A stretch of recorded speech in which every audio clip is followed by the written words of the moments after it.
And Dan Beyer is currently looking for the Doc Rivers haters, folks. I don't see where you are.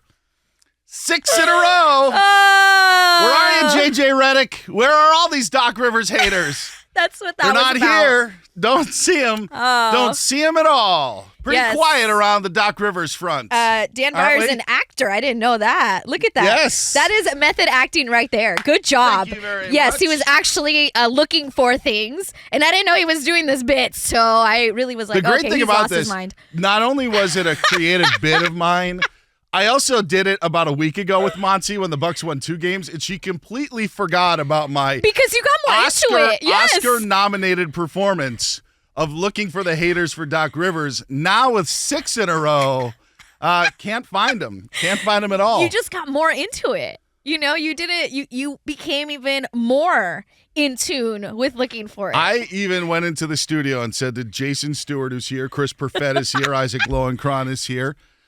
I said, Jason, you may want to be rolling on this at the start of the show. And the thoughts that went through your mind, Jason Stewart, the look of bewilderment is how I would address it as I'm looking for all of these Doc Rivers haters because they are nowhere to be found right now. But the look on your face, I would say, was bewilderment. Yeah, I rarely get a man that comes up to me and says, please get video of me. I have follow-up questions to that. You rarely get Sounds a man, hot. so you get many women? So you picked up on that. You picked up on that. Okay. I thought it was being too subtle. Okay. No. Many follow-up questions. Great acting, though. I'm sending it out Right? on social media right now. Thank you very much. That was method acting right there, ladies Could and not gentlemen. find the Doc Rivers haters. Pretty quiet. They are. No, I'm not taking a victory lap as the Bucks Kinda were. rallied for a win. Kind of It is no, and this is the point of it all. This is the point that just bothered me so much when the Bucks started out 3-7 on the season and the piling on of Doc Rivers. And JJ Redick was at the forefront because of his personal experience, but he was not the only one. You could search for what we saw before the All-Star break and just search Doc Rivers, and there was nothing good that was being said. My issue with it was they were 10 games into his tenure. Like, they just were trying to get to the All-Star break. This was a move that was made to begin after the All-Star break and try to get you in shape for the stretch run and for the playoffs. And not only are they out of the All-Star break and haven't lost since the All-Star break, it's not that I'm saying Doc Rivers was the right hire.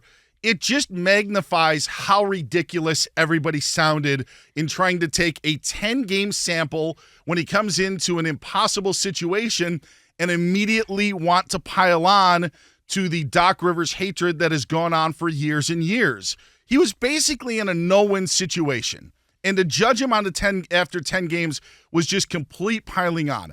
The Bucks may be swept by the Celtics in the Eastern Conference Finals. That could be their issue. The Bucks may not make it out of the first round, and at that point, if you want to pile on Doc Rivers, go ahead. But it showed just how ridiculous it was to take 2 or 3 weeks in February and pile on a head coach who took a job who, by the way, even said, like, this is going to be difficult. This is not going to be easy. We'll figure this out. They needed the All-Star break. They got the All-Star break, and I get it. They beat the Hornets twice. They beat the Bulls, but they beat the Clippers last night without Giannis. They beat Minnesota. Like, there are some good wins on their slate. They beat Philadelphia. This is just the point. If you didn't need to pile on to Doc Rivers, and everybody who did now is not saying jack bleep after they've won 6 in a row. Dan, why are you being so logical? That's not how sports works. Why are you being so logical? Hello? We needed to be illogical when it came to Doc Rivers and the Bucks because it wasn't just Doc Rivers. It was a successful already team. You know what I mean? Everybody was shocked that they got rid of Adrian Griffin because it was like, but you guys are doing well. You were scoring. Their problem was the defense, but thinking about it, you just assumed, okay, Doc Rivers, they got rid of who they didn't want there, and now Damian Lillard and Giannis Antetokounmpo are gonna, I don't know, figure it out. And so the 3-7, I'm not disagreeing with you that people jumped the shark. I'm not disagreeing with you, but you're just being logical in a situation that was not. And it wasn't because of the history of Doc Rivers, because he wasn't going to take over for Monty Williams in the Detroit Pistons, who have won nothing. Sure. He was taking over already a successful team in the eyes of many. So then to start 3-7, it was just like a weird beginning. But you're not wrong. I'm just saying you're being too logical. I think people were scratching their heads when the move was made, but there were things that were going on for weeks and maybe months of just not being right in Milwaukee at that time. But it goes back to Doc Rivers, who, look, you're a Clippers fan, and I'm sure Sixers fans maybe feel the same way as you do, that you have reason to be skeptical or to not believe because of the experience you had. I just don't think it was fair after 10 games to sit there and say, see, told you so. See, this is who the guy is. This is who the Bucks are. This is all Doc Rivers, when he hadn't even probably found a place to live. Yeah. Like truly, that's what this was all about. And again, the Bucks could lose 5 in a row off of this. It's just the point of, you took such a small sample size when they weren't winning. Now here's a small sample size where they have been great, 6-0 since the All-Star break, and you don't hear a peep. You don't hear anything. You don't see anybody talking about it. You just maybe see, the Bucks are second in, defense since the All-Star break. La-da-da-da. That's it. That's all that you hear. They won last night without Giannis. Yes. Against the Clippers, who were win surging in the West. And it is, silly, because not only is it only a 10-game sample, but the thing that Doc Rivers has been criticized the most for is for what happens in the playoffs, not in the regular season. But that's why this was so illogical around the fan base and around people in the media, just because of the history of Doc Rivers losing his head coaching job, becoming an analyst, and then back to coaching. It just all seemed very sudden. It all seemed like to have a lot of question marks surrounding the situation, and it was more fun to use the 10-game sample size. It's easy. Just like it's easy to pile on Russell Westbrook. Exactly. Right? Exactly. And that's, listen, it's a random Monday night game in the NBA, but Clippers Bucks are two teams that we expect to be in the thick of it in the NBA playoff picture. And watching a game where the Clippers had a sizable lead over Milwaukee for 3 plus quarters. And Milwaukee uses the energy of Bobby Portis and some big buckets by Dame and Patrick Beverly playing his role. Milwaukee comes back, rallies, and wins. That Clippers performance last night is a Clippers bubble performance. Like that, like if you want to draw, like they had opportunities to close things out and they just weren't doing it. They weren't able to do it. There wasn't a killer instinct. And I'm sitting there watching this game last night, and while I'm hoping that the Bucks rally so we can do this topic today and I can take this victory lap on the Doc Rivers haters, I'm also saying to myself, the Clippers are missing something. And we don't want to give Russell Westbrook credit for anything, but I'll tell you what, for what he has done for that team, when you look at all of the players that they have and the name players that we know, Kawhi, Paul George, James Harden, Norman Powell, I mean, there's all of these names that we know, none of them are the energy guys. And I think that the Clippers missed that last night. So maybe it's a Doc Rivers, Russell Westbrook apology day today here on Covino and Rich. I definitely agree. I mean, listen, Russell Westbrook hadn't missed a game this season.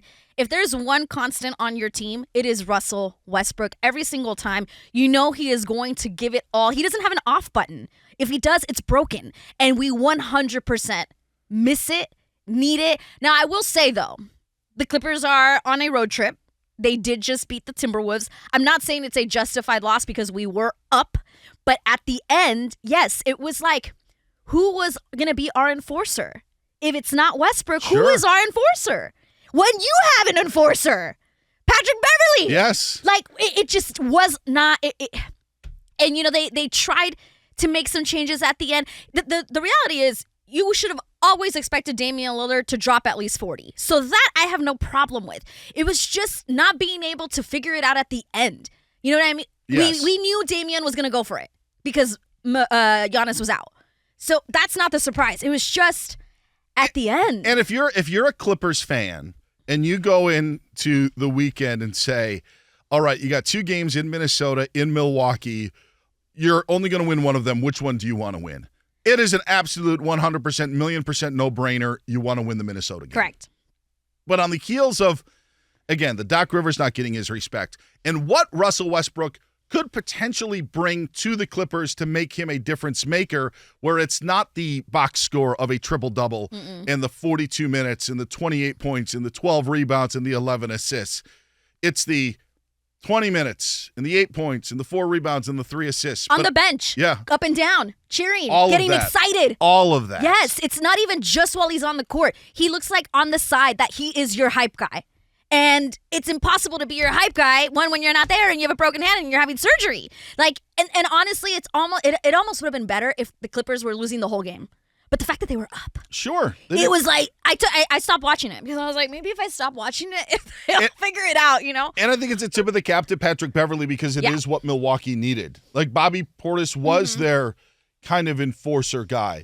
But they didn't have anybody in the backcourt to do that. No. They didn't have anybody in that season to do that. When they won the title a couple of years ago, it was Bobby Portis. It was P.J. Tucker. Maybe Jay Crowder could kind of be that guy. But when you bring Patrick Beverly in, and that's where I think actually like this has changed, is his veteran voice, it's made all the difference in the world. It's also why I'm not going to give Doc Rivers all of the credit that they're 6-0. It's just, Patrick Beverly's played a big role in it. And again, I just didn't think Doc deserved the criticism. And tell you what, for what Russell Westbrook brings to the Clippers and what he could, they were missing it last night. Yeah, but you do have to give Doc a little bit of more credit than that because the problem was their defense, Since the All-Star break, they're not just 6-0. They have the best defensive rating as well. Aside from the Clippers, in the last 10 games, they've held 6 opponents under 100. Yeah. Yes, not the Clippers, but they won. So it's like if you've read about it, a lot of the players are saying that he just simplified their defensive scheme, making it easier to know where everyone's supposed to go. So give him the credit because that's what he has changed, and that's what the Bucks need. It was quite the night, and I didn't want to. Now I knew that Monty and I were going to be together. I didn't want to come in and have the Bucks be a loser to the Clippers and have to talk about it. But I do feel that there were other bigger picture things at stake last night. Yes, and again, beating Minnesota, like you said, that was the one that felt really good. So maybe that's why I'm not so sad, not so upset about it. Like the day after the Lakers. I was going to call in sick. Yeah. You know what I'm saying? Yeah, you should have. I should have called in sick because Covino and Rich started. Well, Rich started with, "Hey, Monty, did you watch that game last night?" That's how he started the show. So I should have called in sick that day. But you were in sick, so I had to be.